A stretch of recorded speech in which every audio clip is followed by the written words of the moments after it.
Hello, and welcome to Fest Forward Advisor Talks, brought to you by the Ottawa Festival Network, a not-for-profit service organization that works cooperatively with members and partners towards a vibrant, inspired, and prosperous festival capital.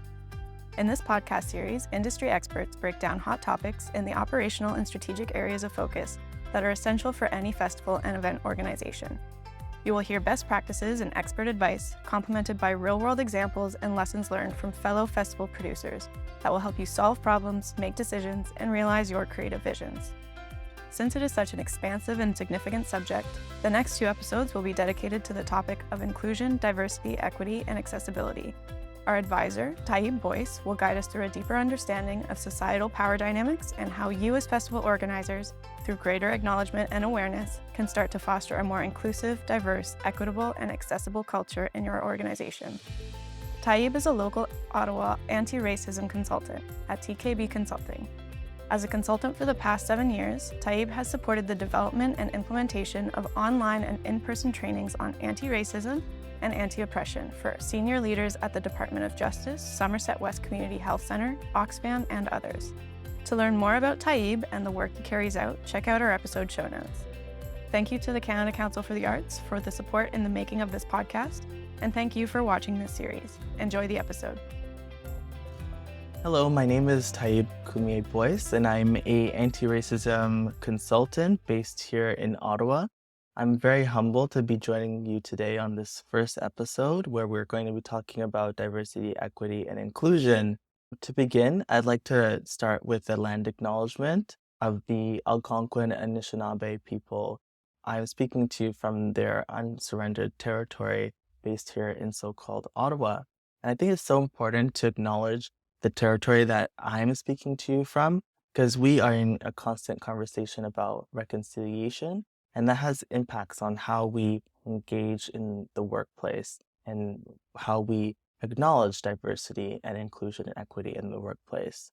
And as someone who comes from a background in a family that has a history of colonialism, so I come from, my family's background is Kenyan, and I'm born here in Ottawa.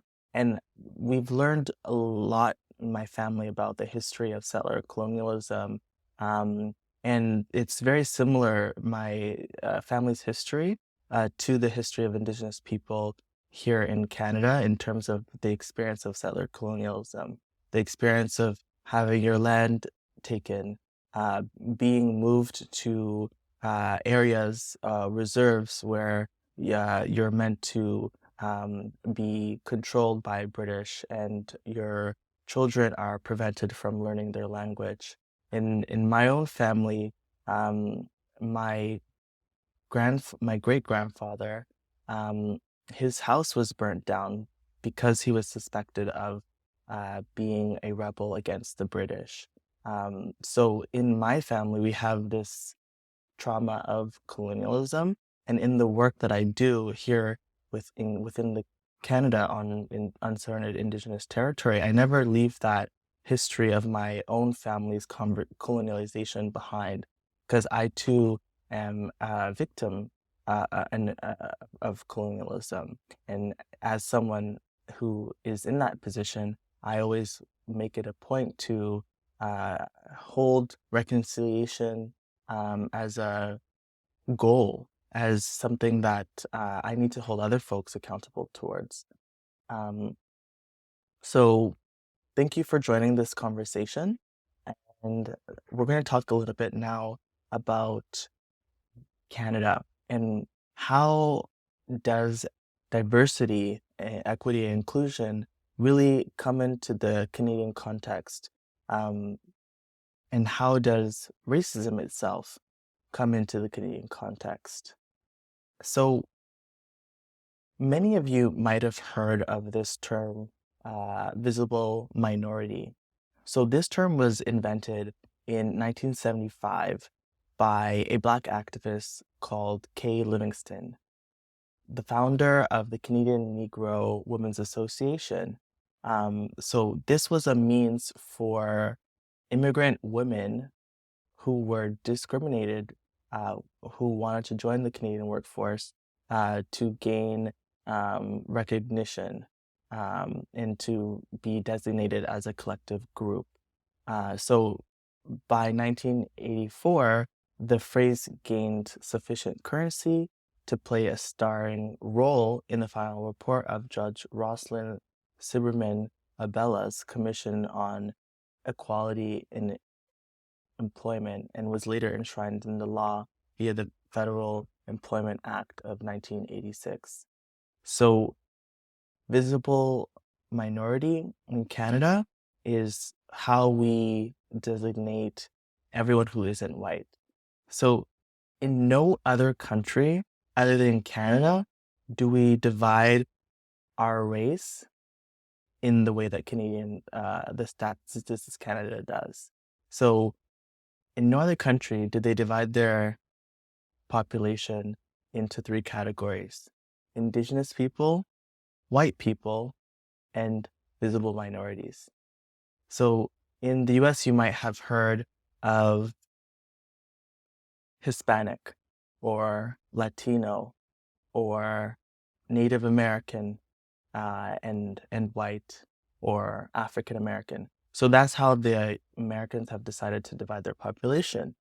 In Canada, we've simplified it even further to have only 3 categories: white, Indigenous, and visible minority. So as I said, this term came into play in 1975 by a Black woman fighting for the rights of immigrant women who've recently come to Canada. And this word was a way to empower these women, or this term was a way to empower these women so that they could gain entry into the workforce, and so that when statistics were being shared by the government, they would be counted. Today, however, this term has backfired a bit. In the Employment Act, as I said, in the Employment Equity Act, they have these 3 categories. So people who are South Asian, Arab, Black, Southeast Asian, they are all categorized as visible minorities. And the issue with that is each of these communities have different histories and different forms of discrimination. And therefore, by lumping them all together into the category of visible minority, you essentially are erasing the unique experience that each of these community has. The feeling of being erased doesn't just stop with statistics. It continues forward in the workplace and how we interact with folks. For example, when your colleague comes into the workplace with a new hairdo and they're Black and you want to touch their hair, or you see people touching their hair, and this interaction might seem very harmless to someone who is not familiar with Black people or hasn't seen Black hair before. But what it is a microaggression. And the problem is that because we have this designation of visible minority, it's never captured the issues that Black people face specifically in the workplace, because when you look at the category of visible minority, the experiences of other people from different ethnicities is compounded into that statistic. So when you see that there are a lot of visible minorities within your organization, but how many Black people are there? And when you look at that number, there's not a lot, and maybe that's because they're experiencing a lot of microaggressions, such as being fondled over because of a new hairdo, so therefore they don't stay within that employment and they seek out employment opportunities elsewhere. So you see, without collecting specific data related to race that's disaggregated, you lose the ability to create policy decisions that are impacting communities that are most affected by discrimination. So that's how we need to change in this country. We need to acknowledge the fact that we need to take it seriously. We need to take racism seriously. And that's by collecting disaggregated data and stop this archaic practice of the three categories in data collection in Canada of Indigenous, white, and visible minority, because the experiences of Black people, the experiences of people of Arab descent, they're different and they shouldn't be compartmentalized into one category, because then what that does, it means that each of those communities don't get the funds and the recognition and attention that is needed. So the reason why I wanted to set up this conversation around visible minority is because often we like to point the finger at the United States in terms of they're the bad apple when it comes to race relations. However, many of us don't know, or it's not common knowledge in Canada, that the last residential schools that were meant to essentially erase or Indigenous culture from Canada, the last one closed in 1996. Do you even know that Canada had segregated schools between white and Black, and the last school closed in 1965? This is a recent history. The people who were in these schools are still alive today.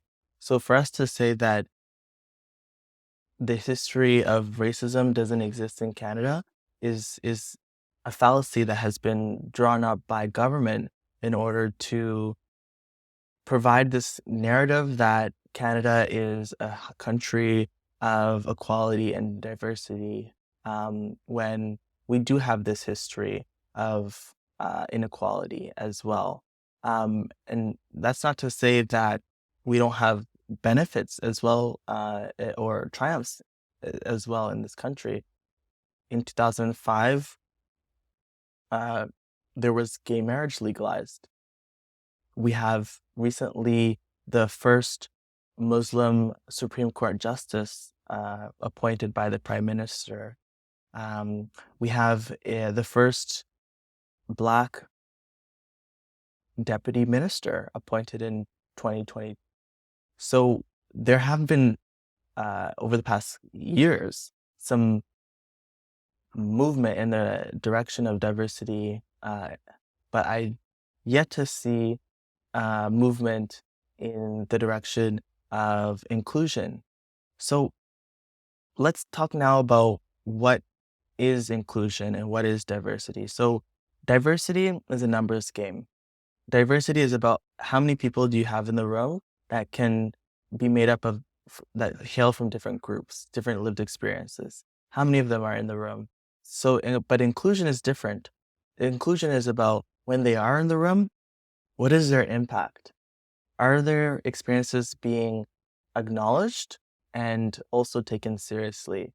Or are they just being put aside, overstepped, or taken as anecdotal and not fact, and therefore dismissed? So when we're talking about diversity, equity, inclusion, we're talking about ensuring that, one, you have the numbers, and two, once they're there, they're able to make an impact. And the thing that ties all of this together is power. And what I'm describing to you now is not a world where power is equally divided amongst everybody and every person has a small pieces of the pie. So that is not what I'm describing in terms of a utopian world. what I'm describing is a world where racism is acknowledged and those who have power have take the steps to acknowledge it and change the behavior and make pathways for folks who've been discriminated to be empowered. And you can do that just by having a conversation with your staff about what you think the values of your organization are and how those organizational values line up with your stance on racism, anti-racism, and your stance on inclusion. So if you're going to be a true anti-racist or diverse organization, it's about acknowledging the shortcomings of your organization and then sharing power with folks who have historically not been given those opportunities. That's how we create a world where we're not having all the power vested in one group of people, and we're working towards a world where that power is shared more equitably within the organization. And the first step is to acknowledge that these issues do happen in the workplace and be humble with yourself that you're able to, that you have the skills to address it. And the reason why I want to talk about power is because it's so important in our understanding of diversity, equity, and inclusion is the concept of power. And what is power? Power is the ability of an institution or an individual to control the decisions of a population or group of people. So essentially, it's the ability to control others. That's what power is. And why is power so necessary in a conversation around equity, diversity, and inclusion is because this concept of reverse racism or reverse sexism or reverse any ism is not possible. Oftentimes, when I am giving a workshop on anti-oppression and anti-racism, it's usually women in the workshop or talking about how women can also be sexist. So in my training, I do an exercise where I say, describe the type of oppression, tell me which category is who is in the dominant category and who is in the oppressed category. Like, for example, with sexism, who is in the oppressed category, who is in the dominant category, and like provide an example. So oftentimes people say men can be in the oppressed category when it comes to sexism because there are certain instances when women are in positions of power and can discriminate against men.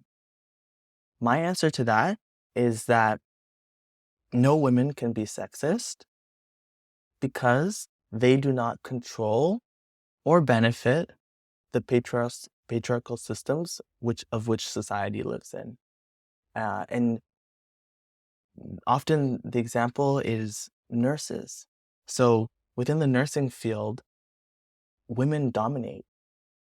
And the example is usually, if you're a nurse and you deny a male nurse from a promotion, that's you being sexist because you would rather have another woman promoted in that position. But when you look at the root of the issue, there isn't sexism at play. What's taking place is prejudice. So this person is engaging in prejudice. They're not engaging in sexism. As a woman, if you're denying a man a position because they're a man, you're not being sexist, you're being prejudiced. And the reason why you're being prejudiced instead of sexist is because you as a woman cannot benefit from patriarchy. And patriarchy is the system that society lives in. Patriarchy is the idea that men are superior to women, men are at the top of the hierarchy in society, and in no scenario can a woman benefit from that type of relationship. And even if you look at the scenario of nursing, men still are the highest paid nurses who are in that profession. If you look at the number of top executives in hospitals, the presidents of hospitals are still majority men. The boards of hospitals are still majority men. So if you look at the power structure of the healthcare institution, still you see men make the most money and are in the highest positions of power. So therefore, if you look at the system, women who are nurses are not being sexist because still they are being oppressed by a patriarchal system. And that's why this conversation about power is so important when we're talking about diversity, equity, and inclusion. So when you're assessing whether something is discriminatory, like racist or sexist, you have to assess who holds the power in that situation, and that will determine what type of oppression is taking place.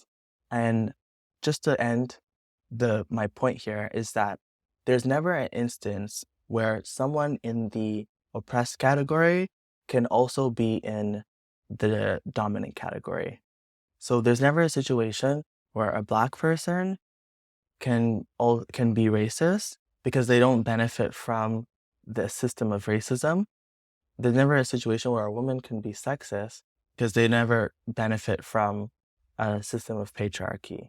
So that's my point on the importance of power. And I invite you to look at when situations arise in your workplace, who holds the power, and that will help you determine the best path forward in terms of addressing the situation. So now I just wanted to end by saying that I see you and we should be seeing each other, because when the colonizers came here, they didn't see the people who are here. They saw no one. And that's because they were working with this concept of terra nullius, the idea that uninhibited land was able to be colonized. And they didn't see the people as human who were here, the indigenous people who were here.